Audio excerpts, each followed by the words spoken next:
আপনি দেখছেন news now, আমরা জানি কোনটা খবর।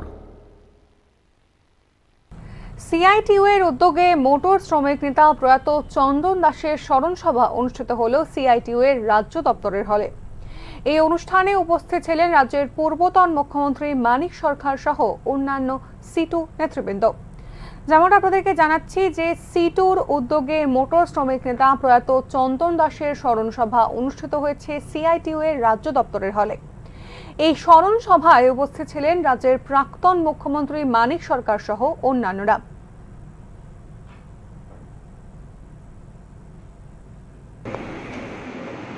এরপর আমাদের সিআইটিইউ রাজ্য সভাপতি কমরেড মানিককে, সাধারণ সম্পাদক শঙ্কর প্রসাদ দত্ত,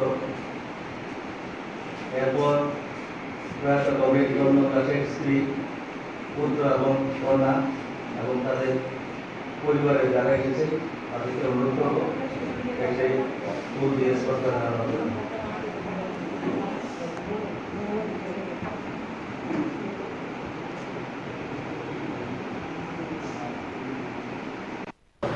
চন্দন রাজ্য ধরে ধরে আসন সংখ্যা হিসেবে রেখে বিজেপি দলের কত আসনের প্রার্থী, 2019-এর নির্বাচনে তারা কত আসন পেয়েছিল, এবার ইন্ডিয়া ব্লকের অন্তর্ভুক্ত কোন দলের কোন রাজ্যে কতজন প্রার্থী দাঁড়িয়েছেন, সমঝোতার ভিত্তিতে অথবা কোনো কোনো জায়গায় সমঝোতা করা সম্ভব হয়নি, আলাদা আলাদা ভাবে নিজ নিজ পদ্ধতিতে তারা দাঁড়াবার চেষ্টা করেছেন। এই সমস্ত তথ্য তার খুঁটিনাটি বলা যায় তার হাতের তালুর মধ্যে ছিল।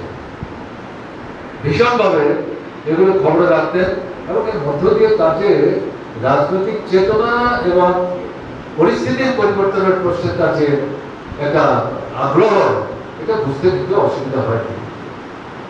আপনাদের জানার জন্য বলছি, লোকসভা নির্বাচনে তিনি পশ্চিম সাধারণ লোকসভা আসনের ভোটার ছিলেন। তার পরিবার ভোট দিতে পারেন।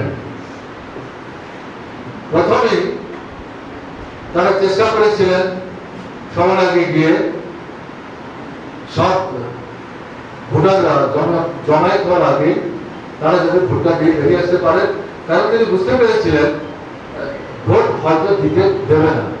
কিন্তু দেখা গেল তার যে বাড়ি, তার যে পরিবার, এটা অনেক আগে থেকেই মানে চিহ্নিত করে যাতে বাড়ি থেকে বেরোতে না পারে তার জন্য নজরদারিতে রাখছিল এবং বাড়ি থেকে যেতে না বেরোয় ভোট দেওয়ার চেষ্টা না করে।